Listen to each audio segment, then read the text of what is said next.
Hi, everyone, and welcome to the Big Ten Show presented by the Believe Network. Thank you for tuning in on Bally Sports. Happy holidays. I'm joined by Nebraska Cornhusker legend and former NFL defensive lineman Adam Carriker. You can catch the Adam Carriker Show on 93.7 The Ticket in Lincoln, Nebraska. Also, be sure to check out the Carriker Chronicles on YouTube and from Believe Network, State of State, a Penn State football podcast.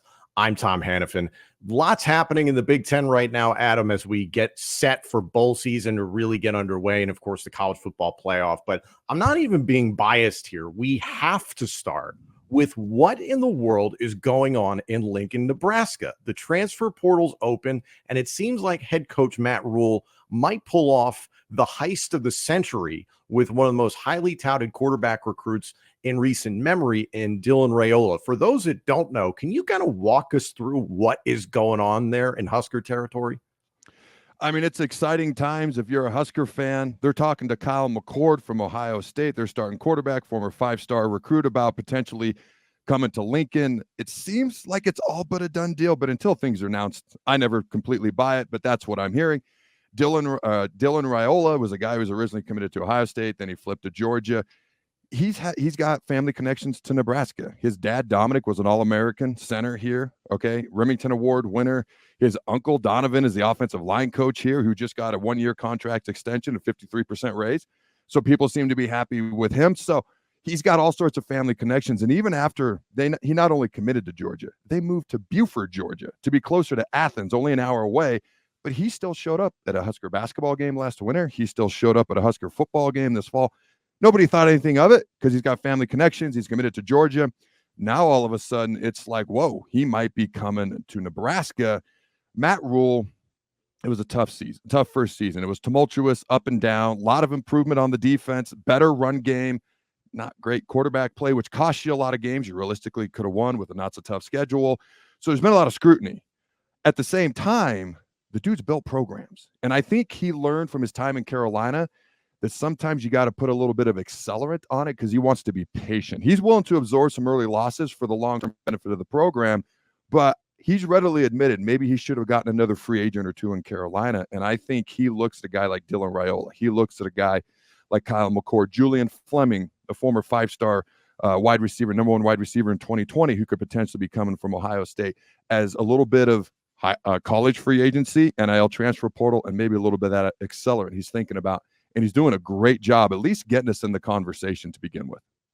That accelerant is necessary considering the way the Big Ten is going to expand next year, the arrival of now former Pac-12 teams, USC, UCLA, Washington, and Oregon. You either keep up or you're out. That's the challenging thing. And I was really encouraged to see how Nebraska nearly pulled off bowl eligibility this season. They nearly knocked off the Big Ten West champions, Iowa, to get themselves into bowl contention.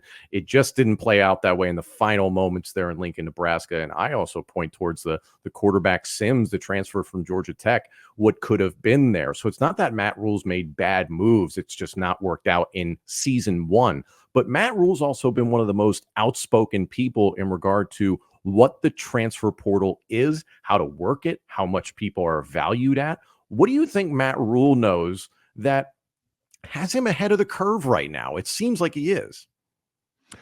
I think he's a smart guy, and I think he's a grinder. I think he's willing to put in those hours, that time. Every college football coach may or may not see their family on a particular day in a particular time of year. That's just part of the gig. I've seen several coaches who've slept and spent nights on the couch, especially in season. So I'm not saying other coaches aren't working hard. I think Matt Rule's willing to do those even extra beyond little things. And he's kind of like, what was it? Somebody told me the other day, he's like, he's just kind of sees those little things, and I would never want to play poker with him. And I was like, wow, that was a great analogy. I don't want to play poker with him either. I like my money. So anyways, I think he just sees things a little bit differently. I think that's why he was able to kind of turn around a really bad Temple program at the time, a Baylor program that was down in the dumps beyond almost belief. And a couple years later, they were a top 10 program, 11-1 record, and then he goes to Carolina. So I think he's able to see those little things, and I think he's able to recognize the things that, hey, this is what worked for me in the past, this is what didn't, and this is what I need to take advantage of right now. Coming back to the possible recruits, transfers, Do you see any potential issue in that Kyle McCord is interested in going to Nebraska, has been courted by Nebraska, but now Dylan Raiola is in the mix? Could McCord maybe back out, or is he, I hate to say it, but is he a bridge quarterback? I'd be surprised. I haven't spoken to him directly. I'd be surprised if he backs out. I mean, he's an upperclassman. It's almost perfect because Dylan can come here if this all comes to fruition. And I'll be honest with you, I'm big on competition. All right, you guys are here, but you still got to earn it. There's a guy named Daniel Kalen who's committed to come to Nebraska. Chuba Purdy looked good at the end of the year. I don't know if we'll get all these guys in a room, and if we do, will they all stay? I don't know. But you got to earn it. But beyond that, McCord is really a great, efficient game managing type quarterback. And had we had that a year ago, we probably have 7 or 8 wins. 5 1-loss games, 5 1-loss games, and we led the nation in turnovers.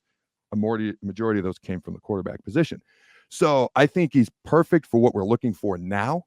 Ohio State fans are looking for someone who's going to push the ball down the field more, going to take a game over more. That's not necessarily who he is, and that's okay. And that fits at Nebraska if it works out. And then it's almost perfect whether it's Daniel Kalen, Chuba Purdy, or Dylan Raiola that's in that 2 spot behind him. You get a year, you get some time to learn, and then the job could potentially be yours. So I don't think it affects Kyle. I think what Dylan does affects Daniel Kalen. And I won't go into that whole thing, but basically as soon as Dylan committed to Georgia, Rule called him, he flipped to Nebraska, and he's basically peer recruited half this class. So I think, I hope people appreciate what he's done, but I think that's kind of more the dominoes that might be affected there. Things are really starting to heat up in Lincoln, Nebraska, and I don't know if a lot of people expected that in December of 2023, but so much can play out. In the process of talking about the transfer portal and what Nebraska is up to, we're kind of touching on what's going on with Ohio State, and they are heading into a bowl game against Mizzou. Obviously, some guys that have hopped in the transfer portal, a la starting quarterback Kyle McCord, 2 running backs in Evan Pryor. Chip Trainum is off to Kentucky. Meanwhile, Julian Fleming, as you mentioned, is at play in the transfer portal. Are you concerned at all about Ohio State in 2024 under Ryan Day?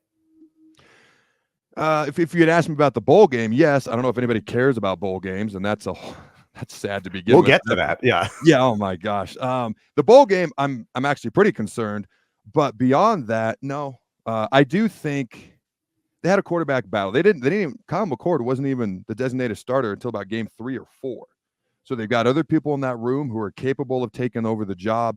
I do think it would behoove them to try to find somebody from the transfer portal. Okay. I think for me, it's one of those things where Ryan Day has recruited so well. They're constantly in the top 2, top 3. Bama, Georgia, Ohio State are typically in the top 3. Then Texas will pop up. Florida State will pop up. All right, Colorado's got the number 1 transfer portal class right now. But they've got talent. Now, football players don't just grow on trees. But when you keep recruiting as many talented guys as you have, I think they're going to be all right. The biggest thing is they do need to make sure they've got a solid QB1 next year. Devin Brown was pushing Kyle McCord. If anything, they were neck and neck through most of camp. So if it is Devin Brown, that's one thing. Names like Cam Ward have been out there, transfer portal quarterback from Washington State, also Dante Moore from UCLA. So a lot can happen there for the Buckeyes. Speaking of the Buckeyes and within the Believe Network, shout out to our friends on the Believe in Buckeyes podcast. Bryant Browning and Chimdi Checkwell recently were joined by former Ohio State head coach, now Fox broadcaster, Urban Meyer. Urban Meyer is always good about hot takes. I don't even know if this was necessarily a hot take, and it's outside of the Big Ten, but I think it's a worthy discussion, is the conversation surrounding transfer portal quarterbacks specifically. They were talking about what's going on at Notre Dame. Last year, they got Sam Hartman from Wake Forest. That had positive results. Obviously, the program feels all warm and fuzzy about Sam Hartman, but it didn't turn into this magnanimous season.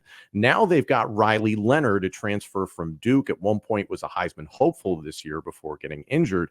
And the point was raised by Urban Meyer is that, are you just going to keep relying on transfers, or are you going to get your own quarterbacks in there, and are you going to develop them? Do you think either way is plausible at this point in time, if things change that much? So Urban, his opinion in that interview is what I would have thought. It's, you need transfer portal guys to come in sometimes. Sometimes you need an immediate impact player. Sometimes you need depth, whatever the case may be. Kind of like a free agent sort of in the NFL, so to speak. Not exactly the same, but kind of sort of. But I would prefer to bring in my own guys, develop them, okay, and kind of train them. But that's not how college football has worked. Joe Burrow, Heisman Trophy winner, transfer. Jalen Hurts went to New York, transfer. You look at Baker Mayfield, transfer. You look at this year, Bo Nix, transfer. Michael Penix Jr., transfer. Jaden Williams. And Daniels. Jaden Daniels. I knew that wasn't right. LSU Heisman Trophy winner, transfer. And I'm just like, I agree with Urban, but no matter how much I want it to equal 5, 2 + 2 = 4, and transfer quarterbacks are doing just fine. So I agree with him, but that's not what the facts are bearing out. And so for me, if it's working, because here's the other risk you take. And Matt Rule even talked about this in his end of season press conference, because he talked about a transfer portal quarterback might cost you anywhere from $1 to $2 million. But he talked about you recruit a high school kid. You grow him, you develop him, and then he plays well, and then somebody else offers him a buku of money and he's gone. Because that's the other thing you run into. What if you spend all this time on a kid and then he goes somewhere else? So it's kind of a catch-22. And as much as I'd like to agree with Urban, and he knows way more about football than I do, I don't know that I do. But I think he recognizes what's actually happening in college football too, because he even pointed out, look at all these quarterbacks that are transfers.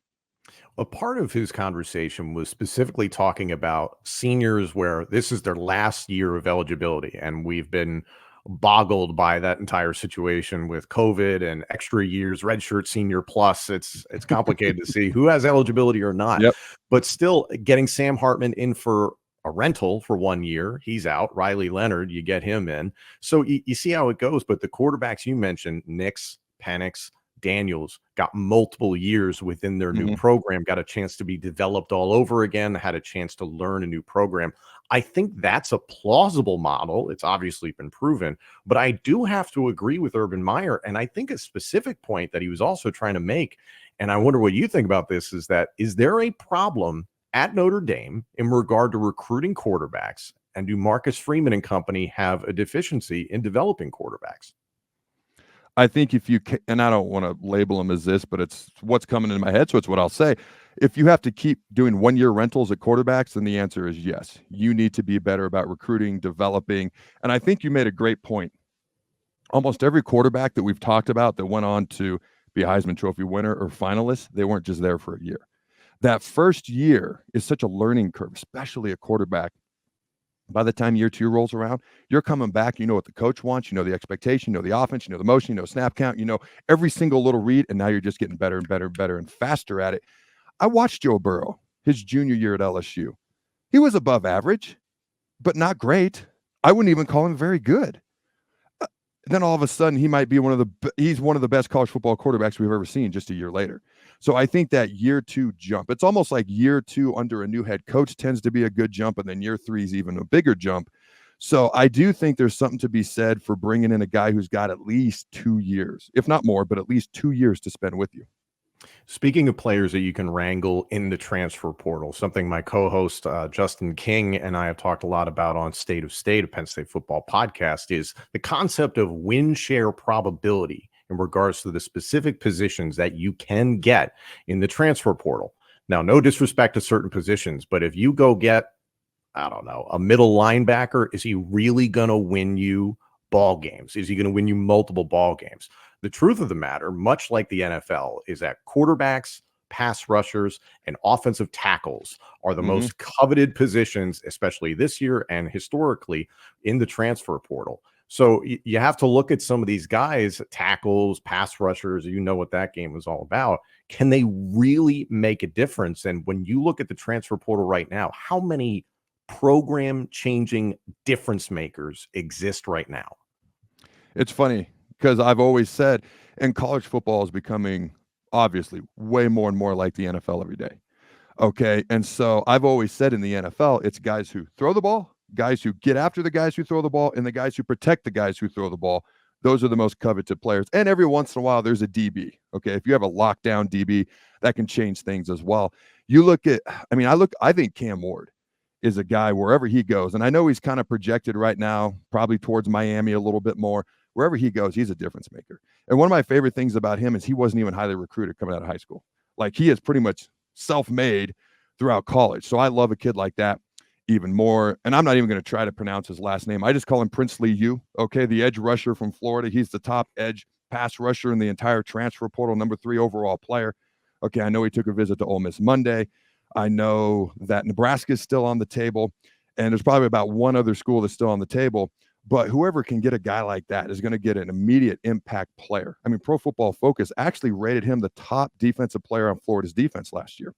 Okay, so guys like that. And I know Walter Nolan, he was the number one recruit in the country coming out of high school, D tackle at A&M. Now he's the number one player in the transfer portal.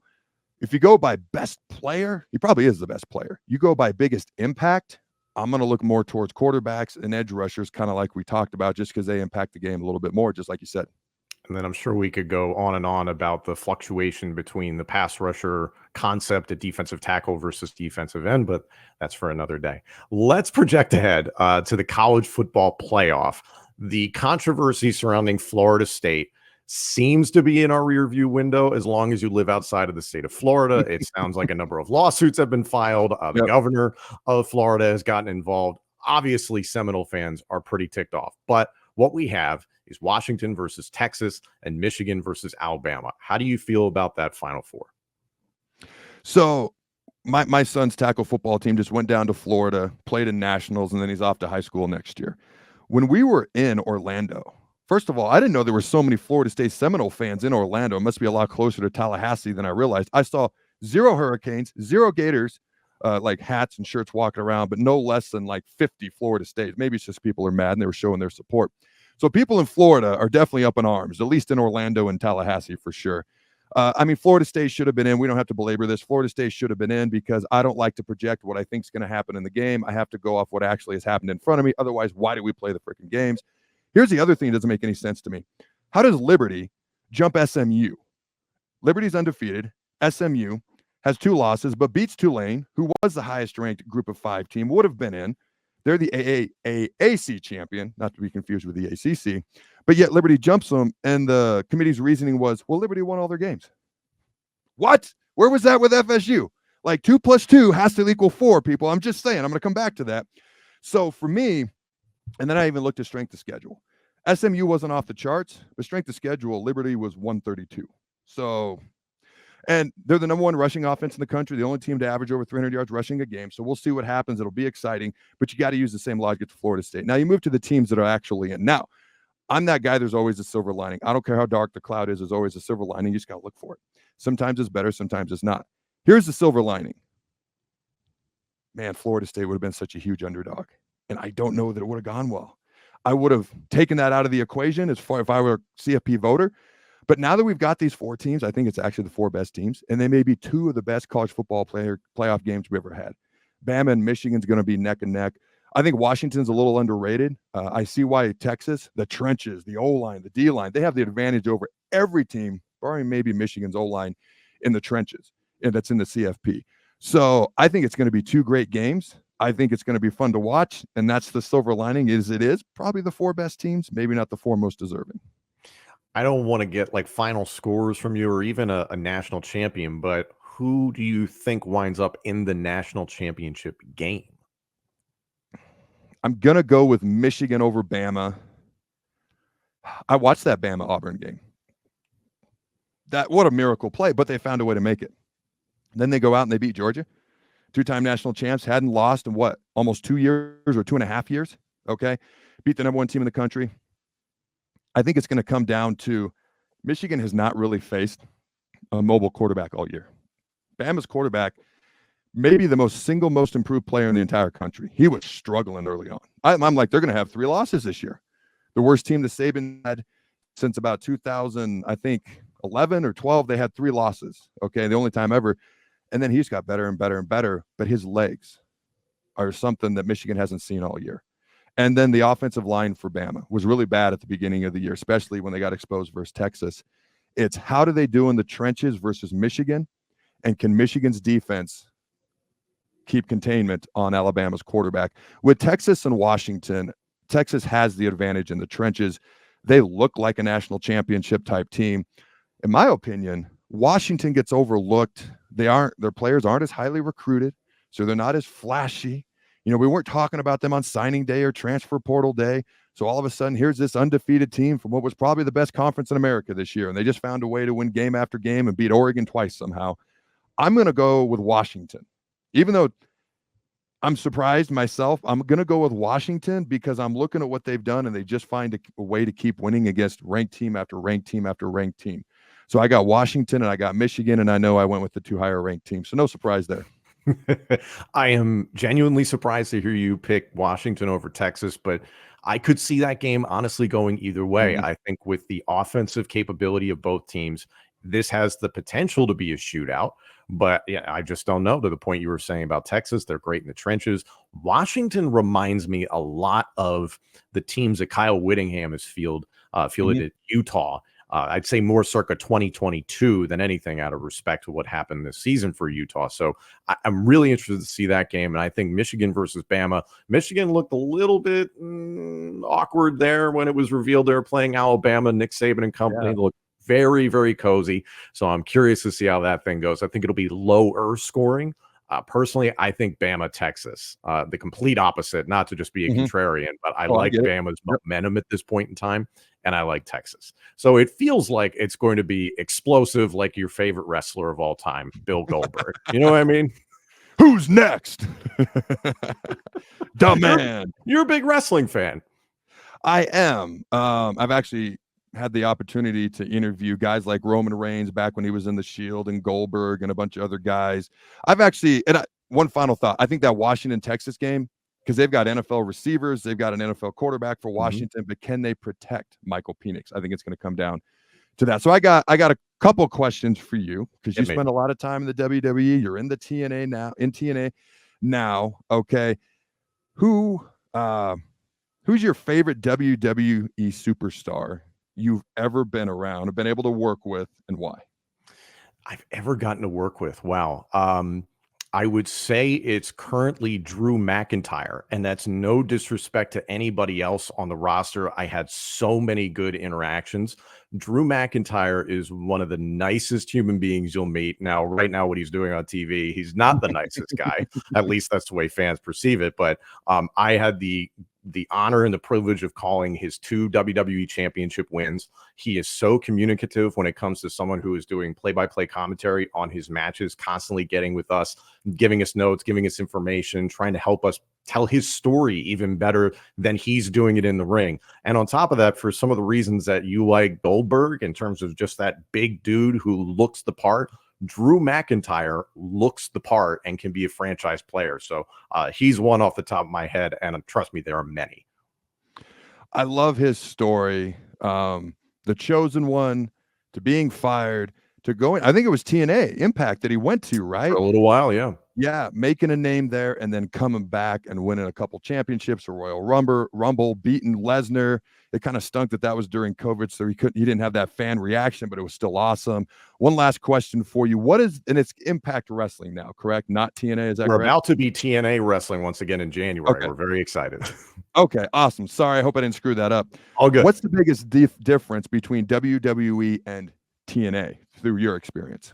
I think WWE is much more about promos and the entertainment side of things. Not that there's anything wrong with that. TNA has the elements of great entertainment as well, but it's much more focused on the in-ring product, great wrestling. We have a lot of wrestlers that have been in WWE, have been in AEW, have been in New Japan Pro Wrestling. So it's eclectic, it's diverse, every age range you can imagine, all walks of life, men and women. The inclusivity of TNA wrestling is also unmatched, I would say, in professional wrestling. So I think what we're going to do in January is going to be really special. What it is, I don't know. And I get to be a fan like everybody else. It's a huge opportunity for the company. So hopefully everybody comes along for the ride, man.